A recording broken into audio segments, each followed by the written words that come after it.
Hi hi hello ನಮಸ್ಕಾರ ಎಲ್ಲರಿಗೂ. Nature spirit 9 ಆಟ್ Kannada tarot card ರೀಡಿಂಗಿಗೆ welcome. ಇವತ್ತಿನ ದಿನ ನಾನು ತಗೋತಾ ಇರುವಂತಹ ರೀಡಿಂಗ್ ಯಾವುದು ಅನ್ನೋದಾದರೆ, ಮುಂಬರುವಂತಹ ದಿನಗಳಲ್ಲಿ ಅಂದರೆ ಮುಂದಿನ ದಿನಗಳಲ್ಲಿ ಪ್ರೀತಿಯ ವಿಚಾರದಲ್ಲಿ ನಿಮ್ಮ ಪರ್ಸನ್ ನಿಮ್ಮ ಜೊತೆ ಹೇಗೆ ನಡ್ಕೋತಾರೆ ಅನ್ನೋದ್ರ ಬಗ್ಗೆ ನಾನು ರೀಡಿಂಗನ್ನು ತಗೋತಾ ಇದ್ದೀನಿ. ಇದೆಲ್ಲವೂ ಕೂಡ ಇನ್ ಜನರಲ್ ಆಗಿರುವಂತಹ ರೀಡಿಂಗ್ ಆಗಿರುತ್ತೆ. ನಿಮಗೆ ರೆಸೋನೇಟ್ ಆದರೆ ಮಾತ್ರ ತಗೊಳ್ಳಿ. ಹಾಗೇನೆ ಸ್ಕ್ರೀನ್ ಮೇಲೆ ಕಾಣ್ತಾ ಇರುವಂತಹ ಒಂದು ನಂಬರ್, ಅದು ಪರ್ಸನಲ್ ರೀಡಿಂಗಿನ ನಂಬರ್ ಆಗಿರುತ್ತೆ. ಯಾರಿಗೆಲ್ಲ ಪರ್ಸನಲ್ ರೀಡಿಂಗಿನ ಅವಶ್ಯಕತೆ ಇದೆಯೋ ಅವರೆಲ್ಲರೂ ಕೂಡ ವಾಟ್ಸಪ್ ಮೆಸೇಜ್ ಅನ್ನ ಮಾಡೋದ್ರ ಮೂಲಕ ಪೇ ಮಾಡಿ ನಿಮ್ಮ ರೀಡಿಂಗ್ಸ್ಗಳನ್ನು ನೀವು ತಗೋಬಹುದಾಗಿರುತ್ತೆ. ಓಕೆ, ಸೊ ಕಾನ್ಸೆಪ್ಟ್ ಏನು ಅನ್ನೋದಾದ್ರೆ, ಮುಂಬರುವ ದಿನಗಳಲ್ಲಿ ನಿಮ್ಮ ಪ್ರೀತಿಯ ವ್ಯಕ್ತಿ ನಿಮ್ಮ ಜೊತೆ ಹೇಗೆ ನಡ್ಕೋತಾರೆ ಅಂದ್ರೆ ಪ್ರೀತಿಯ ವಿಚಾರದಲ್ಲಿ ಯಾವ ರೀತಿ ನಡ್ಕೋತಾರೆ, ಅವರು ಬಹಳಷ್ಟು ಆತ್ಮೀಯವಾಗಿರ್ತಾರ, ಪಾಸಿಟಿವ್ ಮೂಮೆಂಟ್ಸ್ಗಳನ್ನು ತಗೊಳ್ಳುವಂತಹ ಸಾಧ್ಯತೆಗಳಿರುತ್ತಾ, ಅಥವಾ ನಿರಾಸಕ್ತಿಯನ್ನ ಮೂಡಿಸ್ತಾರ, ಅಥವಾ ಒಂದು ರೀತಿಯಲ್ಲಿ ಮಿಸ್ಅಂಡರ್ಸ್ಟ್ಯಾಂಡಿಂಗಿನ ರೀತಿಯಲ್ಲಿ ನಡ್ಕೋತಾರ, ಈ ವಿಚಾರಕ್ಕೆ ಸಂಬಂಧಪಟ್ಟಂತಹ ರೀಡಿಂಗ್ ಅನ್ನ ಮಾಡ್ತಾ ಇದ್ದೀನಿ. ಓಕೆ, ಸೊ ಇದೆಲ್ಲವೂ ಕೂಡ ಇನ್ ಜನರಲ್ ಆಗಿರೋದ್ರಿಂದ ನಿಮ್ಗೆ ರೆಸೋನೇಟ್ ಆದ್ರೆ ಮಾತ್ರ ತಗೊಳ್ಳಿ. ಹಾಗೇನೆ ಸ್ಕ್ರೀನ್ ಮೇಲೆ ಕಾಣ್ತಾ ಇರುವಂತಹ ಒಂದು ನಂಬರ್, ಅದು ಪರ್ಸನಲ್ ರೀಡಿಂಗಿನ ನಂಬರ್ ಆಗಿರುತ್ತೆ. ಯಾರಿಗೆಲ್ಲ ಪರ್ಸನಲ್ ರೀಡಿಂಗಿನ ಅವಶ್ಯಕತೆ ಇದೆಯೋ ಅವರೆಲ್ಲರೂ ಕೂಡ ವಾಟ್ಸಪ್ ಮೆಸೇಜ್ ಅನ್ನ ಮಾಡೋದ್ರ ಮೂಲಕ ಪೇ ಮಾಡಿ ನಿಮ್ಮ ರೀಡಿಂಗ್ಸ್ ಗಳನ್ನ ನೀವು ತಗೋಬಹುದಾಗಿರುತ್ತೆ. ಓಕೆ, ಸೊ ರೀಡಿಂಗ್ ಗಳನ್ನ ತಗೊಳ್ಳೋದಕ್ಕೆ ಮುಂಚಿತವಾಗಿ ಪ್ಲೀಸ್ ಸೆಲೆಕ್ಟ್ ಯುವರ್ ಆಪ್ಷನ್. ನಿಮ್ಮ ಆಪ್ಷನ್ಗಳನ್ನ ಸೆಲೆಕ್ಟ್ ಮಾಡ್ಕೊಳ್ಳಿ. ಸೊ ನಾನು 2 ಆಪ್ಷನ್ ಅನ್ನ ನಿಮಗೋಸ್ಕರವಾಗಿ ಕೊಟ್ಟಿದ್ದೇನೆ. ಮನಿ ಪ್ಲಾಂಟ್ ಅನ್ನ ನೀವು ಆಯ್ಕೆ ಮಾಡ್ಕೊಂಡ್ರೆ ಫೈಲ್ ನಂಬರ್ 1 ಆಗಿರುತ್ತೆ. ಜಡೆ ಪ್ಲಾಂಟ್ ಅನ್ನ ನೀವು ಆಯ್ಕೆ ಮಾಡ್ಕೊಂಡ್ರೆ ಫೈಲ್ ನಂಬರ್ 2 ಆಗಿರುತ್ತೆ. ಆಯ್ಕೆಯನ್ನ ಮಾಡ್ಕೊಳ್ಳುವಾಗ ಬಹಳ ಕಾನ್ಸಂಟ್ರೇಷನ್ ಇಂದ ಆಯ್ಕೆಯನ್ನ ಮಾಡ್ಕೊಳ್ಳಿ. ಈ 2 ವಾಸ್ತು ಗಿಡಗಳಲ್ಲಿ ಯಾವ ಗಿಡ ನಿಮಗೆ ತುಂಬಾ ಅಟ್ರಾಕ್ಟ್ ಆಗುತ್ತೋ ಆ ಗಿಡವನ್ನ ಸೆಲೆಕ್ಟ್ ಮಾಡ್ಕೊಳ್ಳೋದ್ರ ಮೂಲಕ ನಿಮ್ಮ ಪ್ರೀತಿಯ ವಿಚಾರಕ್ಕೆ ಸಂಬಂಧಪಟ್ಟಂತೆ ಮುಂಬರುವ ದಿನಗಳಲ್ಲಿ ನಿಮ್ಮ ಪರ್ಸನ್ ಹೇಗೆ ನಡ್ಕೋತಾರೆ ಅನ್ನೋದನ್ನ ಖಂಡಿತವಾಗಿಯೂ ನೀವು ನೋಡಬಹುದಾಗಿರುತ್ತೆ. ಓಕೆ, ಹಾಗೇನೆ ಡಿಸ್ಕ್ರಿಪ್ಷನ್ ಬಾಕ್ಸ್ ನಲ್ಲಿ ಪ್ರತಿ ಫೈಲ್ನ ಟೈಮಿಂಗ್ಸ್ ಅನ್ನ ಕ್ಲಿಯರ್ ಆಗಿ ಮೆನ್ಷನ್ ಮಾಡಿರ್ತೀನಿ. ನೀವು ಯಾವ ಫೈಲ್ ಅನ್ನ ಸೆಲೆಕ್ಟ್ ಮಾಡ್ಕೊಂಡಿರ್ತೀರೋ ಆ ಫೈಲ್ನ ಟೈಮಿಂಗ್ಸ್ ಅನ್ನ ನೋಡಿ ಸ್ಕಿಪ್ ಆಗಿ ನೀವು ರೀಡಿಂಗ್ಸ್ ಗಳನ್ನ ತಗೋಬಹುದಾಗಿರುತ್ತೆ. ಓಕೆ, ಸೊ ರೀಡಿಂಗ್ ಗಳನ್ನ ತಗೊಳ್ಳೋಣ. Okay, let start. ಅದಕ್ಕೆ ಮುಂಚಿತವಾಗಿ ನನ್ನ ಚಾನಲ್ಗೆ ಯಾರೆಲ್ಲ ಸಬ್ಸ್ಕ್ರೈಬರ್ಸ್ಗಳಾಗಿದ್ದೀರೋ ಮತ್ತೆ ವ್ಯೂವರ್ಸ್ಗಳಾಗಿರ್ತೀರೋ ಅವರಿಗೆಲ್ಲರಿಗೂ ಕೂಡ ಕೃತಜ್ಞತೆಗಳನ್ನು ಹೇಳ್ತಾ ನಾನು ವಿಡಿಯೋನ ಶುರು ಮಾಡ್ತಾ ಇದ್ದೀನಿ. ಓಕೆ, ಸೊ ಫಸ್ಟ್ ನಾನು ತಗೋತಾ ಇರುವಂಥದ್ದು ಮನಿ ಪ್ಲಾಂಟ್. ಮನಿ ಪ್ಲಾಂಟ್ ಅನ್ನು ಯಾರೆಲ್ಲ ಆಯ್ಕೆಯನ್ನು ಮಾಡ್ಕೊಂಡಿದ್ದೀರೋ, ಸೊ ನಿಮ್ಮ ಪರ್ಸನ್ ಮುಂಬರುವಂತಹ ದಿನಗಳಲ್ಲಿ ಹೇಗೆ ನಡ್ಕೋತಾರೆ, ಅವರ ಆಸಕ್ತಿ ಹೇಗಿರುತ್ತೆ ಪ್ರೀತಿಯ ವಿಚಾರಕ್ಕೆ ಸಂಬಂಧಪಟ್ಟಂತೆ ಅನ್ನೋದನ್ನ ನೋಡೋಣ. Okay, let start. So spirits please help ಮಾಡಿ spirits. Very good. So card shuffling ನಲ್ಲಿ ಬಂದಿದೆ.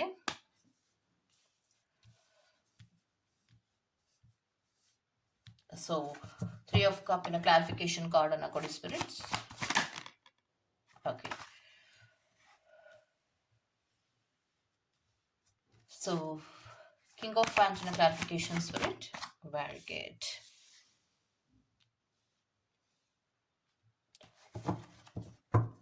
ಸೊ ಸ್ಪಿರಿಟ್ಸ್ ಹೆಲ್ಪ್ ಮಾಡಿ. Next card. ಓಕೆ,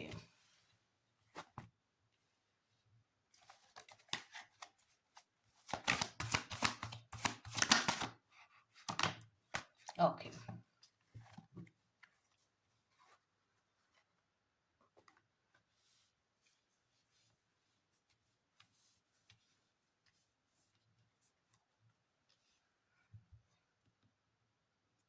ಸೊ ಇಷ್ಟು ಕಾರ್ಡ್ಸ್ಗಳು ಬಂದಿರೋ ಪ್ರಕಾರವಾಗಿ ನಿಮಗೆ ಫಸ್ಟ್ ಕಾರ್ಡಿನಲ್ಲಿ ಏನು ಹೇಳ್ತಾ ಇದ್ದಾರೆ ಅನ್ನೋದಾದ್ರೆ, ಕಿಂಗ್ ಆಫ್ ವ್ಯಾಂಡ್ ಬರ್ತದೆ. ಕಾನ್ಫಿಡೆಂಟ್ ಆದಂತಹ ಪ್ರೀತಿ ಅನ್ನುವಂಥದ್ದನ್ನ ರೆಪ್ರೆಸೆಂಟ್ ಮಾಡ್ತಾ ಇದೆ. ಸೊ ಪ್ರೀತಿಯ ವಿಚಾರದಲ್ಲಿ ನೀವೆಷ್ಟು ಕಾನ್ಫಿಡೆಂಟ್ ಆಗಿ ಇರ್ತೀರೋ ಮುಂಬರುವಂತಹ ದಿನಗಳಲ್ಲೂ ಕೂಡ ನೀವು ಅಷ್ಟೇ ಕಾನ್ಫಿಡೆಂಟ್ ಆಗಿ ಇರಬೇಕಾಗತ್ತೆ. ಯಾಕಂದ್ರೆ ನಿಮ್ಮ ಪರ್ಸನ್ ಕೂಡ ಅಷ್ಟೇ ಕಾನ್ಫಿಡೆಂಟ್ ಆಗಿ ಇರ್ತಾರೆ. ಅಂದ್ರೆ ಪ್ರೀತಿಯ ವಿಚಾರದಲ್ಲಿ ಹಲವಾರು ಚೇಂಜಸ್ಗಳು ಆಗ್ತಾ ಇದ್ರು ಕೂಡ ಅವರ ಮುಖದ ಭಾವನೆಗಳಲ್ಲಾಗ್ಲಿ ವ್ಯತ್ಯಾಸಗಳು ಕಾಣಿಸೋದಿಲ್ಲ. ಅದನ್ನ ಬ್ಯಾಲೆನ್ಸ್ ಮಾಡುವಂತಹ ಪ್ರಯತ್ನವನ್ನ ಮಾಡ್ತಾರೆ ಅನ್ನುವಂಥದ್ದನ್ನ ರೆಪ್ರೆಸೆಂಟ್ ಮಾಡ್ತಾ ಇದೆ. ಮತ್ತೆ ಇನ್ನೊಂದೇನೆಂದ್ರೆ, ಪ್ರೀತಿಯ ವ್ಯಕ್ತಿ ನಡ್ಕೊಳ್ಳುವಂತಹ ರೀತಿ ಹೇಗಿರುತ್ತೆ ಅಂದ್ರೆ, ಅವರ ಕೆಲವೊಂದು ಸಂತೋಷದ ಕಡೆಗೆ ಮಾತ್ರ ಗಮನವನ್ನ ಕೊಡುವಂತಹ ವ್ಯಕ್ತಿ ಆಗಿರ್ತಾರೆ. ಸೊ ನಾನ್ ನಿನ್ ಕಡೆ ಗಮನವನ್ನ ಕೊಡ್ತಾ ಇರ್ತೀನಿ ಅಂತ ಹೇಳ್ತಾ ಇರ್ತಾರೆ. ಆದರೆ ಅವರು ಅವರ ಕಡೆಗೆ ಮಾತ್ರ ಗಮನವನ್ನ ಕೊಡ್ತಾ ಇರ್ತಾರೆ. ಸೊ ಕೆಲವೊಬ್ಬರಿಗೆ ಯೂನಿವರ್ಸಿನಲ್ಲಿ ಟ್ರಯಾಂಗಲ್ ಲವ್ ಸ್ಟೋರಿಯನ್ನ ರೆಪ್ರೆಸೆಂಟ್ ಮಾಡುತ್ತೆ. ಅಂದ್ರೆ ಮುಂಬರುವಂತಹ ದಿನಗಳಲ್ಲಿ ಪ್ರೀತಿಯ ವ್ಯಕ್ತಿ ಮತ್ತೋರ್ವ ವ್ಯಕ್ತಿಗೆ ಜಸ್ಟ್ ಅಟ್ರಾಕ್ಷನ್ ಆಗುವಂತಹ ಸಾಧ್ಯತೆಗಳನ್ನ ಕೂಡ ರೆಪ್ರೆಸೆಂಟ್ ಮಾಡ್ತಾ ಇದೆ. ಹೇಗೆ ಗೊತ್ತಾಗುತ್ತೆ ನಿಮ್ಗೆ ಅನ್ನೋದಾದ್ರೆ, ಕ್ಲಾರಿಫಿಕೇಶನ್ ಕಾರ್ಡಿನಲ್ಲಿ ತಗೊಂಡಾಗ ಸೆಲ್ಫಿಶ್ ಆಗಿ ಬಿಹೇವ್ ಅನ್ನ ಮಾಡುವಂತಹ ಸಾಧ್ಯತೆಗಳು ಮುಂಬರುವ ದಿನಗಳಲ್ಲಿ ಹೆಚ್ಚಾಗಿರುತ್ತೆ. ಅಂದ್ರೆ ನಿಮ್ಮನ್ನ ಎಷ್ಟು ಪ್ರೀತಿ ಮಾಡ್ತಾ ಇದ್ರು, ಎಷ್ಟು ಕಾಳಜಿಯನ್ನ ತೋರಿಸ್ತಾ ಇದ್ರೋ ಅದಷ್ಟೇ ಪ್ರಮಾಣದಲ್ಲಿ ಅವರು ನಿಧಾನವಾದಂತಹ ರೀತಿಯಲ್ಲಿ ಅವರು ಸೆಲ್ಫಿಶ್ ಆಗಿ ಬದಲಾವಣೆ ಆಗುವಂತಹ ಸಾಧ್ಯತೆಗಳು ಇರುತ್ತೆ. ನೀವೇನೇ ಅವರಿಗೆ ಪ್ರೀತಿಯನ್ನ ತೋರಿಸ್ತಾ ಇದ್ರು ಕೂಡ ಅವರಲ್ಲಿ ಮಾತ್ರ ಕೆಲವೊಂದು ವ್ಯತ್ಯಾಸಗಳು ರಿವರ್ಸ್ಡ್ ಲವ್ ಅನ್ನ ರೆಪ್ರೆಸೆಂಟ್ ಮಾಡ್ತಾ ಇದೆ. ಏನದು ರಿವರ್ಸ್ಡ್ ಲವ್ ಅನ್ನೋದಾದ್ರೆ, ನೀವು ಪ್ರೀತಿ ಮತ್ತೆ ಕಾಳಜಿಯನ್ನ ತೋರಿಸ್ತಾ ಇದ್ರು ಕೂಡ ಆ ವ್ಯಕ್ತಿಯಲ್ಲಿ ಏನೋ ಒಂದು ಕೊರತೆ ಅನ್ನುವಂತಹ ರೀತಿಯಲ್ಲಿಯೇ ಇರ್ತಾರೆ, ಬೇಜಾರಿನ ರೀತಿಯಲ್ಲಿ ಇರ್ತಾರೆ. ಮತ್ತೆ ಪ್ರೀತಿಯ ವಿಚಾರದಲ್ಲಿ ಬಹಳಷ್ಟು ನಾನು ಇನ್ ಅಂಡ್ ಔಟ್ ಎನರ್ಜಿಗಳಲ್ಲಿ ಇರ್ತಾರೆ. ಇನ್ ಅಂಡ್ ಔಟ್ ಎನರ್ಜಿ ಅಂದ್ರೆ ಏನು ಅಂದ್ರೆ, ಪ್ರೀತಿಯಲ್ಲಿಯೇ ಇರ್ತಾರೆ. ಅಂದ್ರೆ ಬ್ರೇಕಪ್ ನ ಮಾಡ್ಕೊಂತೀನಿ ಅನ್ನುವಂತಹ ಒಂದು ರೀತಿಯಲ್ಲಿ ಯಾವುದೇ ಜಗಳಗಳನ್ನ ಮಾಡ್ಕೊಳ್ಳೋದಿಲ್ಲ. ಆದ್ರೆ ನಿರಾಸಕ್ತಿ ಅವರಲ್ಲಿ ಮೂಡ್ತಾ ಹೋಗುತ್ತೆ.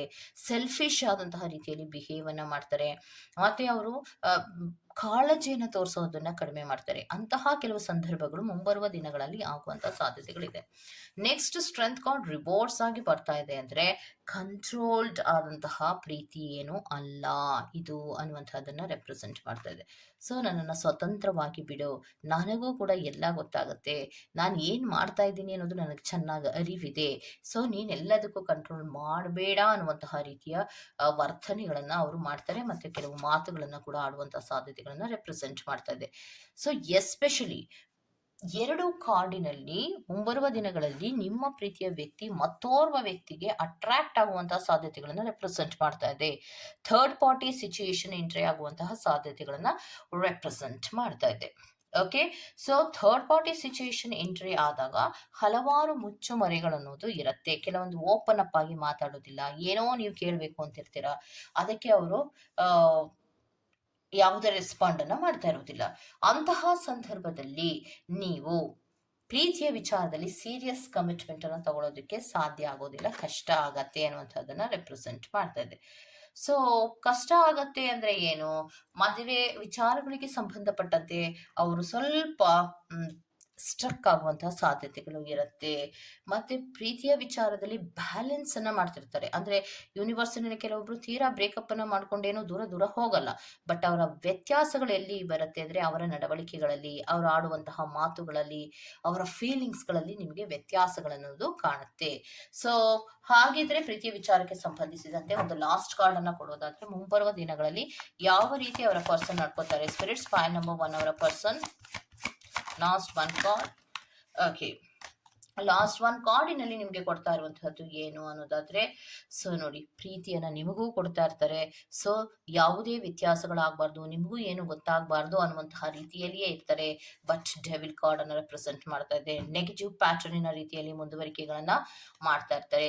Because again third party situation entry ಆಗಿರುವಂತಹ ಸಾಧ್ಯತೆಗಳು ಆಲ್ 3 ಕಾರ್ಡ್ಸ್ ನಲ್ಲಿಯೂ ಕೂಡ ನೋಡಿ, 1 2 and 3 ಮೂರು ಕಾರ್ಡಿನಲ್ಲಿಯೂ ಕೂಡ ಥರ್ಡ್ ಪಾರ್ಟಿ ಸಿಚುಯೇಷನ್ ಎಂಟ್ರಿ ಆಗಿರುವಂತಹ ಸಾಧ್ಯತೆಗಳನ್ನ ರೆಪ್ರೆಸೆಂಟ್ ಆಗ್ತಾ ಇದೆ. ನಿಧಾನವಾದಂತಹ ಗತಿಯಲ್ಲಿ ನಿಮ್ಮನ್ನ ಬಿಡ್ತಾ ಇರ್ತಾರೆ, ಅಥವಾ ನಿಧಾನವಾಗಿ ಅವರು ನಿಮ್ಮನ್ನ ಅವಾಯ್ಡ್ ಮಾಡ್ತಾ ಇರ್ತಾರೆ. ಯಾವಾಗ್ಲೋ ಒಂದು ಬಾರಿ ಪ್ರೀತಿಯನ್ನ ತೋರಿಸಿದ ಮಾತ್ರಕ್ಕೆ ಆ ವ್ಯಕ್ತಿಯಲ್ಲಿ ಪ್ರೀತಿ ಇರುತ್ತೆ ಅನ್ನೋದಲ್ಲ, ನಡವಳಿಕೆಗಳಲ್ಲಿ ಹಲವಾರು ಚೇಂಜಸ್ಗಳಾಗತ್ತೆ. ಮತ್ತೋರ್ವ ಪರ್ಸನ್ಗೆ ಅಟ್ರಾಕ್ಟ್ ಆಗುವಂತಹ ಸಾಧ್ಯತೆಗಳು ಜಾಸ್ತಿ ಇದೆ ಅನ್ನುವಂಥದ್ದನ್ನ ರೆಪ್ರೆಸೆಂಟ್ ಮಾಡ್ತಾ ಇದೆ. ಇದು ಕೆಲವೊಬ್ಬರಿಗೆ ಆಲ್ರೆಡಿ ಗೊತ್ತಾಗ್ತಾ ಇದೆ, ಮತ್ತೆ ಕೆಲವೊಬ್ಬರಿಗೆ ಮುಂಬರುವಂತಹ ದಿನಗಳಲ್ಲಿ ಗೊತ್ತಾಗುವಂತಹ ಸಾಧ್ಯತೆಗಳು ಇದೆ ಅನ್ನುವಂಥದ್ದನ್ನ ರೆಪ್ರೆಸೆಂಟ್ ಮಾಡ್ತಾ ಇದೆ. ಸೊ ಎಷ್ಟು ಕಾಳಜಿಯನ್ನು ವಹಿಸ್ತಾ ಇದ್ರೋ, ಎಷ್ಟು ಪ್ರೀತಿಯನ್ನ ಕೊಡ್ತಾ ಇದ್ರೋ, ಅಷ್ಟೇ ಪ್ರಮಾಣದಲ್ಲಿ ಅವರು ನಿಮಗೆ ಮುಂಬರುವಂತಹ ದಿನಗಳಲ್ಲಿ ನಿರಾಸಕ್ತಿಯ ಭಾವನೆಗಳು ಮೂಡೋದ್ರ ಜೊತೆಗೆ ಬೇರೊಂದು ಪ್ರೀತಿಯ ಕಡೆಗೆ ಅಟ್ರಾಕ್ಷನ್ ಆಗುವಂತಹ ಸಾಧ್ಯತೆಗಳೇ ಹೆಚ್ಚಾಗಿರುತ್ತೆ. ಮತ್ತೆ ನಿಮ್ಮ ಜೊತೆಯಲ್ಲಿ ಅವರು ಸೆಲ್ಫಿಶ್ ಆಗಿ ಬಿಹೇವ್ ಅನ್ನ ಮಾಡುವಂತಹ ಸಾಧ್ಯತೆಗಳು ಇರುತ್ತೆ ಅನ್ನುವಂಥದ್ದನ್ನ ರೆಪ್ರೆಸೆಂಟ್ ಮಾಡ್ತಾ ಇದೆ. ಓಕೆ, ಸೊ ಇದಿಷ್ಟು ಪ್ಯಾನ್ ನಂಬರ್ 1 ಅವರ ರೀಡಿಂಗ್ ಆಗಿರುತ್ತೆ. ಈ ತರಹದ ರೀಡಿಂಗ್ ನಿಮ್ಗೆ ಇಷ್ಟ ಇದೆ ದಯವಿಟ್ಟು ಸಬ್ಸ್ಕ್ರೈಬ್ ಮಾಡಿ, ಪಕ್ಕದಲ್ಲಿರುವಂತಹ ಬೆಲ್ ಐಕಾನ್ ಅನ್ನು ಪ್ರೆಸ್ ಮಾಡಿ. Go to the next pan number 2. ಯಾರನ್ನ ಜಡೆ ಪ್ಲಾಂಟ್ ಅನ್ನ ಸೆಲೆಕ್ಟ್ ಮಾಡ್ಕೊಂಡಿದ್ದೀರಾ? ಸೊ ಮುಂಬರುವಂತಹ ದಿನಗಳಲ್ಲಿ ಪ್ರೀತಿಯ ವಿಚಾರಕ್ಕೆ ಸಂಬಂಧಪಟ್ಟಂತೆ ನಿಮ್ಮ ಪರ್ಸನ್ ಹೇಗೆ ನಡ್ಕೋತಾರೆ ನಿಮ್ ಜೊತೆಯಲ್ಲಿ ಅನ್ನೋದನ್ನ ನೋಡ್ತಾ ಹೋಗೋಣ. Okay, so spirits parameter details ಅನ್ನ ಕೊಡಿ ಸ್ಪಿರಿಟ್ಸ್.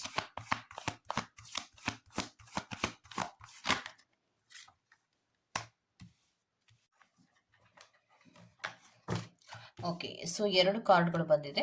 ಮತ್ತಷ್ಟು ಕಾರ್ಡ್ಗಳನ್ನ ನೋಡೋಣ. ಪ್ರೀತಿ ವಿಚಾರಕ್ಕೆ ಸಂಬಂಧಿಸಿದಂತೆ ಮುಂಬರುವ ದಿನಗಳಲ್ಲಿ ನಿಮ್ಮ ಪರ್ಸನ್ ಹೇಗೆ ನಡ್ಕೋತಾರೆ ಅನ್ನೋದ್ರ ಬಗ್ಗೆ ನೋಡ್ತಾ ಹೋಗೋಣ. Okay, okay, so just discarding clarifications first. Okay, first one card spirit. Okay, very good.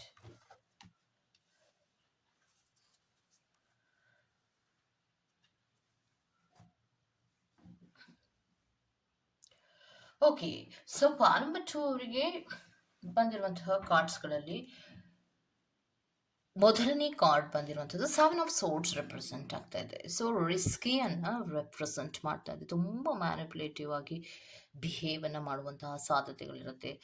ತುಂಬ ಅವ್ರನ್ನ ಅರ್ಥ ಮಾಡ್ಕೊಳ್ಳೋದೇ ಕಷ್ಟ ಅನ್ನುವಂತಹ ರೀತಿಯಲ್ಲಿ ನಡ್ಕೊಳ್ಳುವಂತಹ ಸಾಧ್ಯತೆಗಳಿರುತ್ತೆ. ಯಾವಾಗಲೂ ಕೂಡ ಒಂದು ಮ್ಯಾನಿಪುಲೇಟಿವ್ ಆದಂತಹ ರೀತಿಯಲ್ಲಿ, ತುಂಬ ನಾರ್ಮಲ್ ಆದಂತಹ ರೀತಿಯಲ್ಲಿ ನಡ್ಕೊಳ್ಳೋದಕ್ಕಿಂತ ಯಾವಾಗಲೂ ಕೂಡ ಮ್ಯಾನಿಪುಲೇಟಿವ್ ರೀತಿಯಲ್ಲಿಯೇ ವರ್ಕ್ ಮಾಡ್ತಾ ಇರುತ್ತೆ. ಅಂದರೆ ನಿಮಗೆ ಬೇಡದಂತಹ ರೀತಿಯಲ್ಲಿ ಏನೋ ಒಂದು ಬೇಜಾರಾಗುವಂತಹ ರೀತಿಯಲ್ಲಿ ನಡ್ಕೊಳ್ಳುವಂತಹ ಸಾಧ್ಯತೆಗಳು. ಯಾಕಂದ್ರೆ ಅವ್ರನ್ನ ಅರ್ಥ ಮಾಡ್ಕೊಳ್ಳೋದಾಗ್ಲಿ, ಅವ್ರ ಜೊತೆ ಮೂಮೆಂಟ್ಸ್ ಅನ್ನ ಮಾಡೋದಾಗ್ಲಿ, ಅಥವಾ ಅವ್ರ ಜೊತೆ ಮಾತಾಡೋದಾಗ್ಲಿ ತುಂಬಾ ಕಷ್ಟ ಆಗತ್ತೆ.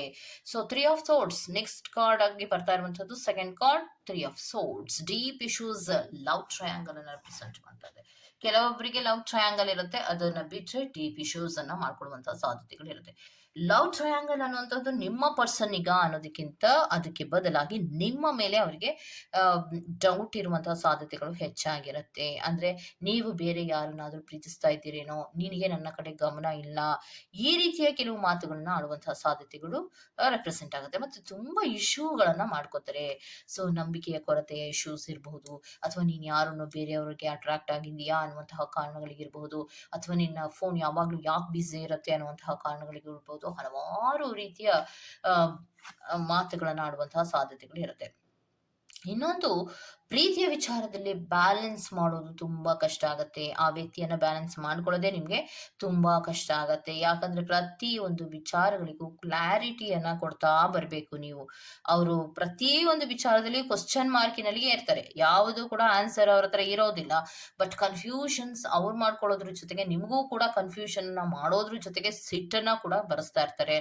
ಸೊ ಆ ವ್ಯಕ್ತಿಯಲ್ಲಿ ಜಸ್ಟಿಸ್ ಕಾರ್ಡ್ ಅನ್ನ ರೆಪ್ರೆಸೆಂಟ್ ಆಗ್ತಾ ಇದೆ ಅಂದ್ರೆ, ಆ ವ್ಯಕ್ತಿಯಲ್ಲಿ ಇದ್ದ ಹಾಗೆಯೇ ಇರಬೇಕು ನೀವು ಅನ್ನುವಂತಹ ರೀತಿಯಲ್ಲಿ ಬಯಸೋದು ಜಾಸ್ತಿ ಇರುತ್ತೆ. ನೀನು ಹಿಂದೆ ಹೆಂಗಿರ್ತಿದ್ದೆ ಹಂಗೆ ಇರ್ಬೇಕು ನೀನು, ಯಾಕೆ ಚೇಂಜಸ್ ಮಾಡ್ಕೋತೀಯ, ನೀವು ಹಾಕೊಳ್ಳುವಂತಹ ಬಟ್ಟೆಗಳಲ್ಲಿ ಚೇಂಜಸ್ ಮಾಡೋಂಗಿಲ್ಲ, ಮಾತಿನಲ್ಲಿ ಚೇಂಜಸ್ ಮಾಡೋಂಗಿಲ್ಲ, ನಡವಳಿಕೆಗಳಲ್ಲಿ ಚೇಂಜಸ್ ಮಾಡೋ ಹಾಗಿಲ್ಲ, ಏನೂ ಕೂಡ ಚೇಂಜಸ್ ಅನ್ನೋದೇ ಇರಬಾರ್ದು ಅನ್ನುವಂತಹ ರೀತಿಯಲ್ಲಿ ಅವ್ರು ನಡ್ಕೋತಾರೆ. ತುಂಬಾ ಅನುಮಾನದ ರೀತಿಯಲ್ಲಿ ನಡ್ಕೊಳ್ಳುವಂತಹ ಸಾಧ್ಯತೆಗಳಿರುತ್ತೆ. ಪ್ರೀತಿಯ ವಿಚಾರಕ್ಕೆ ಸಂಬಂಧಿಸಿದಂತೆ ಮುಂಬರುವಂತಹ ದಿನಗಳಲ್ಲಿ ಒಂದು ರೀತಿಯಲ್ಲಿ ಅನ್ಸರ್ಟನಿಟಿಯನ್ನು ರೆಪ್ರೆಸೆಂಟ್ ಮಾಡ್ತಾ ಇದೆ. ಯಾವುದು ಕೂಡ ಸರಿ ಇಲ್ವಲ್ಲ, ಏನಪ್ಪ ಇದು, ಇವ್ರನ್ನ ಭೇಟಿ ಆದ್ರೆ ಸಾಕು, ಫೋನ್ ಮಾಡಿದ್ರೆ ಸಾಕು, ಯಾಕಿಷ್ಟು ಇರಿಟೇಟ್ ಅನ್ನ ಮಾಡ್ಕೋತಾರೆ ಅಂತ ನೀವ್ ಅನ್ಕೋತಾ ಇರ್ತೀರಾ.